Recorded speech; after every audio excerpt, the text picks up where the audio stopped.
भूल Bhulaiyaa horror story. 17 साल की समृद्धि ने छोटी उम्र में ही अपनी मां को खो दिया था। तब से उसके पापा गौतम ही उसकी पूरी जिंदगी थे। समृद्धि के पापा ने कभी भी उसे अपनी मम्मी की कमी महसूस होने नहीं दी, पर उनकी लाइफ में एक दिन ऐसा आया जिसने उनकी जिंदगी ही बदल दी। एक यूजुअल संडे का दिन था। समृद्धि के पापा कुर्सी पर बैठकर अखबार पढ़ रहे थे और समृद्धि अपने रूम में कथक डांस प्रैक्टिस कर रही थी। तभी अचानक से घर की डोरबेल बजी। दरवाजा खोलने पर बाहर सूट पहने एक लॉयर खड़ा था।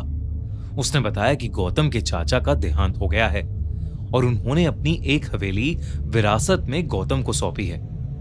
गौतम को यह बात बहुत अजीब लगी, क्योंकि गौतम की अपने चाचा से बिल्कुल नहीं बनती थी और वो करीबन 15 सालों से उनसे नहीं मिला था। पर जब उस लॉयर ने पूरा पेपर वर्क दिखाया तो गौतम को समझ आया कि ये सब सच था। समृद्धि और गौतम को अभी भी यकीन नहीं हो रहा था कि वो इतनी बड़ी हवेली के मालिक थे। हवेली को देखकर समृद्धि के पापा को समझ आ गया था कि वो अपनी फाइनेंशियल सिचुएशन में इतनी बड़ी हवेली में रहना अफोर्ड नहीं कर सकते थे। इसलिए उन्होंने उस हवेली को बेचने का डिसीजन लिया।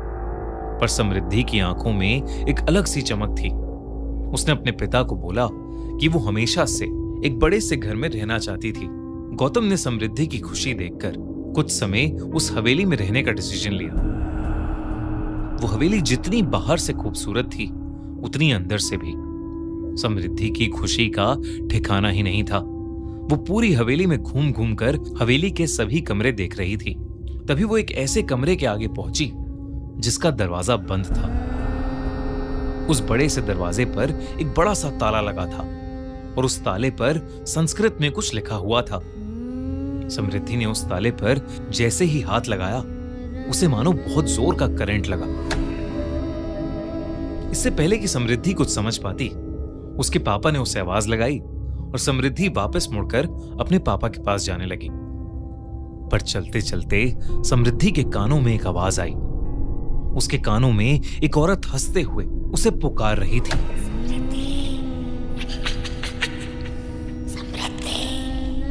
समृद्धि अचानक से वो आवाज सुनकर पीछे मुड़ी, लेकिन तभी वो आवाज आनी बंद हो गई। समृद्धि ने इसे अपना वहम समझा और वो अपने पापा के पास चली गई। उस रात गौतम और समृद्धि अपने अपने कमरे में सो रहे थे, पर तभी गौतम की नींद एक आवाज से खुली। गौतम को पास के कमरे से घुंघरू की आवाज आई। गौतम ने सोचा कि शायद समृद्धि अपने रूम में डांस प्रैक्टिस कर रही होगी, इसलिए वो फिर से आंखें बंद करके सोने की कोशिश करने लगा। पर घुंघरू की आवाज धीरे धीरे तेज होने लगी। ऐसा लग रहा था कि जैसे घुंघरू पहनकर कोई गौतम के पास आ रहा हो। इससे पहले गौतम कुछ समझ पाता, घुंघरू पहने कदमों की आवाज उसके बेड के पास से आने लगी। गौतम तेजी से उठा तो उसने देखा कि कमरे के अंदर कोई भी नहीं था। अब गौतम को कुछ अजीब लगने लगा था। वो उठकर समृद्धि के कमरे की तरफ गया। समृद्धि के कमरे में पहुंचकर उसने देखा कि वो कमरे में थी ही नहीं। अब गौतम को टेंशन होने लगी थी। वो समृद्धि को आवाज देकर पुकारने लगा। उसने हवेली की लाइट जलाने की कोशिश की, पर कोई भी बटन काम ही नहीं कर रहा था। गौतम ने कमरे के बाहर पड़े एक लैंप को उठाया और उसे जलाकर हवेली में समृद्धि को ढूंढने लगा। घूमते घूमते गौतम को फिर से घुंघरू पहने किसी के चलने की आवाज आई। गौतम उसी आवाज का पीछा करने लगा। गौतम जितना उस आवाज के करीब जाता, वो आवाज उससे उतनी ही दूर जा रही थी। लेकिन उस आवाज का पीछा करते हुए गौतम ने खुद को एक कमरे के बाहर खड़ा पाया। उस कमरे का दरवाजा खुला हुआ था और उस कमरे के बीचों बीच में गौतम को कुछ ऐसा दिखा जिससे उसकी रूह कांप गई। उस कमरे के अंदर एक लड़की साड़ी पहने घुंघरू डालकर डांस कर रही थी। इससे पहले वो कुछ समझ पाता, गौतम को उस लड़की का चेहरा दिखा और उसका दिल दहल उठा। वो लड़की कोई और नहीं बल्कि समृद्धि ही थी। पर समृद्धि बिल्कुल भी नॉर्मल नहीं लग रही थी।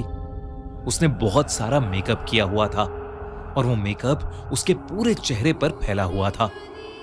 उसके बाल बिखरे हुए थे और वो बंगाली भाषा में कुछ गाना गा रही थी।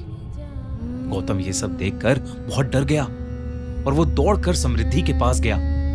उसने जैसे ही समृद्धि के कंधे पर हाथ रखा, समृद्धि ने मुड़कर जोरों से एक चीख मारी और गौतम की छाती पर अपना हाथ मारा। गौतम समृद्धि का हाथ लगते ही कमरे से बाहर जाकर गिरा और उस कमरे का दरवाजा गौतम के मुंह पर बंद हो गया। ये वही कमरा था जिस पर समृद्धि को सुबह ताला दिखा था। गौतम उठकर जोर जोर से उस दरवाजे को पीटने लगा। वो कुछ भी करके समृद्धि को वहां से बाहर निकालना चाहता था। गौतम पागलों की तरह उस दरवाजे को ठोकने लगा। तभी उसे अपने पीछे से एक आवाज आई जिससे वो रुक गया। पापा, आप ये क्या कर रहे हो? गौतम ने जैसे ही पीछे मुड़कर देखा, उसके पीछे नाइट सूट पहने समृद्धि खड़ी थी। समृद्धि ने कहा कि वो अपने कमरे में सो रही थी और उसे जोर जोर से दरवाजा पीटने की आवाज आई, जिसे सुनकर वो वहां आ गई। गौतम को अब भी कुछ समझ नहीं आ रहा था। अगर समृद्धि अपने कमरे में ही थी तो उसे दिखाई क्यों नहीं दी, और उस कमरे के अंदर मौजूद वो लड़की कौन थी? इन सवालों से गौतम का सर फटने लगा था, पर वो समृद्धि को डराना नहीं चाहता था, इसलिए उसने समृद्धि को अपने कमरे में वापस जाकर सोने को कहा। गौतम पूरी रात नहीं सोया। सुबह होते ही वो हवेली के पास एक मंदिर में चला गया। गौतम भगवान में बहुत मानता था और उसने मंदिर में जाकर अपने साथ हुआ पूरा किस्सा भगवान की मूर्ति के सामने बोल दिया। गौतम नहीं जानता था कि मंदिर का पुजारी भी उसकी बातें सुन रहा है। जैसे ही गौतम मंदिर से जाने लगा, मंदिर के पुजारी ने उसे रोककर पूछा कि आखिर वो रहता कहाँ है। और जब गौतम ने उसे बताया कि 2 दिन पहले ही वो पास वाली हवेली में रहने आया था, तो उस पुजारी का चेहरा सफेद पड़ गया। उसने गौतम को उस हवेली से तुरंत निकल जाने को कहा। जब गौतम ने पुजारी से बात की तो उस पुजारी ने बताया कि कई सालों पहले उस हवेली में एक राजा रहता था और मंजुलिका नाम की एक लड़की हवेली में नाच गाकर सबका मन बहलाती थी। पर धीरे धीरे राजा को मंजुलिका से लगाव होने लगा। पर मंजुलिका अपने साथ नाचने वाले एक साथी से बेहद प्यार करती थी। उस राजा को जैसे ही इस बात का पता चला, जलन और गुस्से की आग में उसने मंजुलिका और उसके साथी दोनों को ही जान से मार दिया। मंजुलिका की मौत हो गई, पर उसकी आत्मा उस हवेली में ही रह गई और आज भी मंजुलिका की गुस्से से भरी आत्मा उसी हवेली के एक कमरे में बंद है। गौतम को अब सब कुछ समझ आ गया था।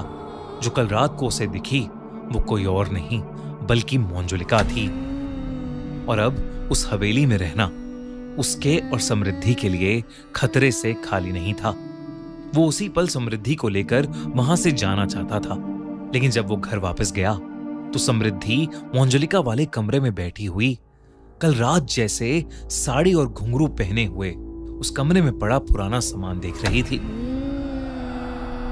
गौतम ने समृद्धि को वहां से चलने के लिए कहा, लेकिन समृद्धि वहीं रुकने की जिद करने लगी। जैसे ही गौतम ने समृद्धि को डांटा तो समृद्धि अचानक से गौतम पर ही हावी हो गई। उसने गौतम को उसकी गर्दन से उठा लिया और बंगाली भाषा में गुस्से से कुछ अजीब सा बड़बड़ाने लगी। कुछ ही पलों में गौतम की सांसें रुक सी गई थीं। वो दर्द के मारे छटपटा रहा था, लेकिन इतने में उस मंदिर का पुजारी कुछ लोगों को लेकर वहां आ गया और उसने तुरंत समृद्धि पर गंगाजल फेंका। समृद्धि ने गौतम को छोड़ दिया और वो वहीं बेहोश होकर नीचे गिर गई। गौतम और उस पुजारी ने वहीं पूजा करके उस कमरे को फिर से ताले से बंद किया और गौतम समृद्धि को लेकर उस हवेली से हमेशा हमेशा के लिए चला गया।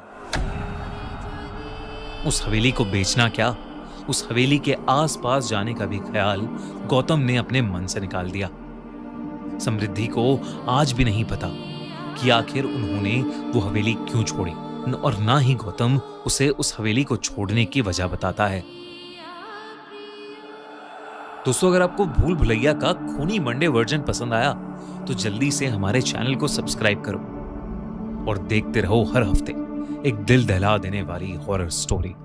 और हाँ, क्लाउन सीजन 2 बहुत जल्द आने वाला है, तो स्टे ट्यून्ड।